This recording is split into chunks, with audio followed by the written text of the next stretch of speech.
Hello, welcome. This is my 5 Things project for Social Studies 10-1.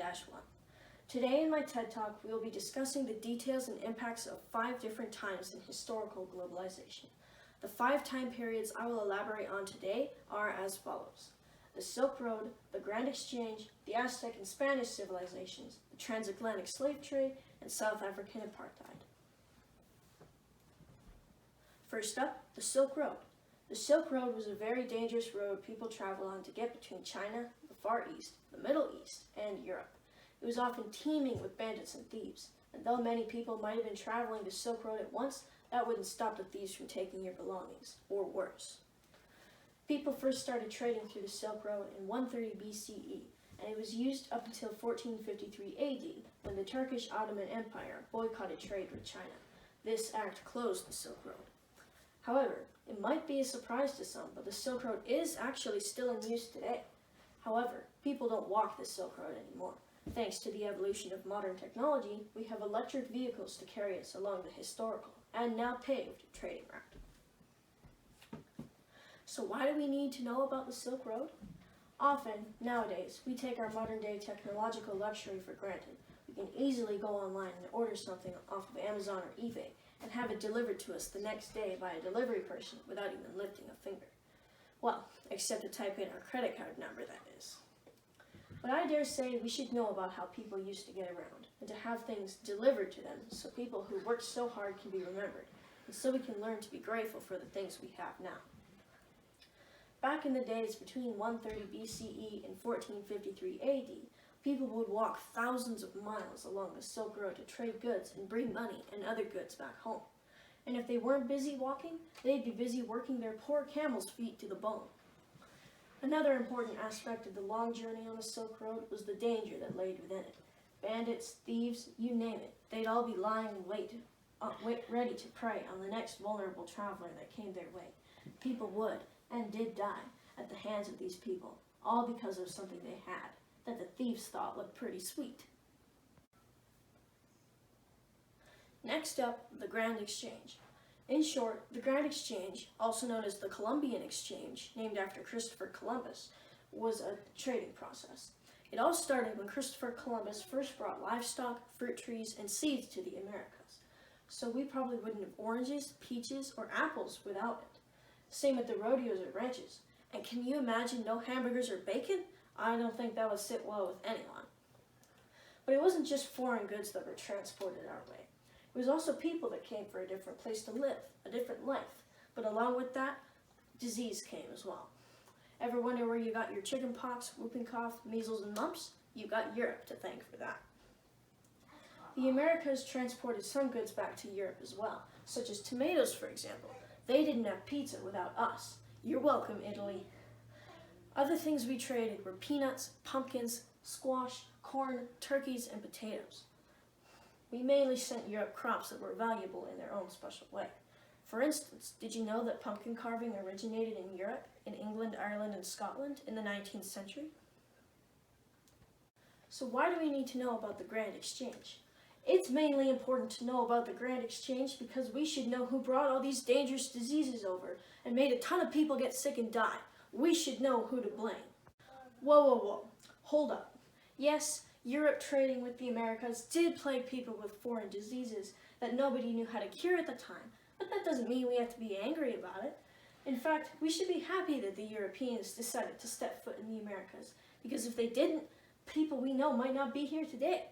I know for one that if my ancestors hadn't come to the Americas, I wouldn't be here. And just think of all the cool traditions we adopted from Europe, like pumpkin carving and our manners. We got to be so polite from the traditions that the British, for example, brought over to our continent. Now, the Aztec and Spanish civilizations. The Aztecs were a Native American people in northern Mexico during the Spanish conquest. Moctezuma II, the most famous of the Aztec emperors, was a great leader, until he encountered the Spanish conquistadors, led by a man known as Hernán Cortés. In the beginning, he welcomed Cortés to the Aztec lands, originally believing that he was the Aztec god Quetzalcoatl. However, soon he realized he was unable to buy him off and send him away, so he laid a trap for the conquistadors in the city of Tenochtitlan.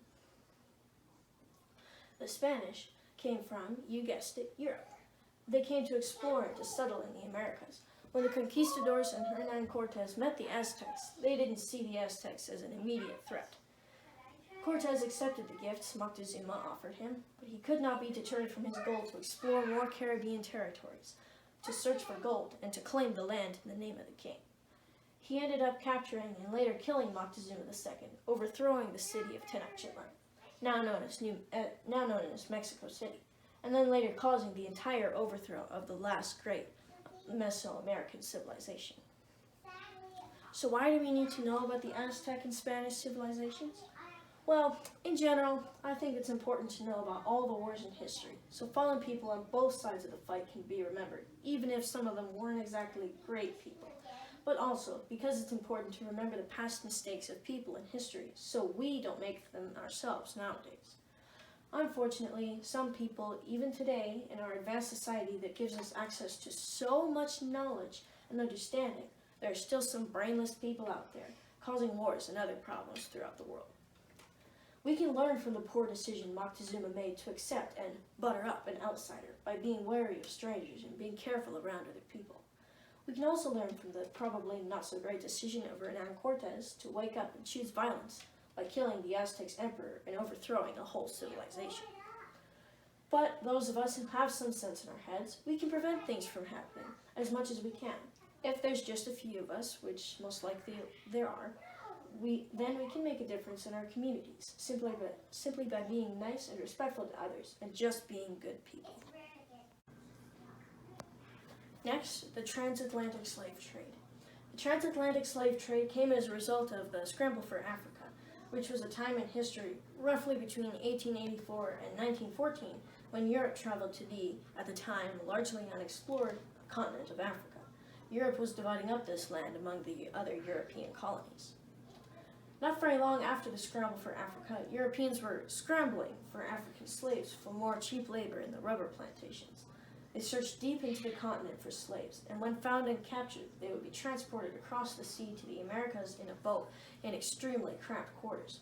Not many Africans survived the journey, dying of disease and germs spread about from the other people, or just starvation and weakness in general.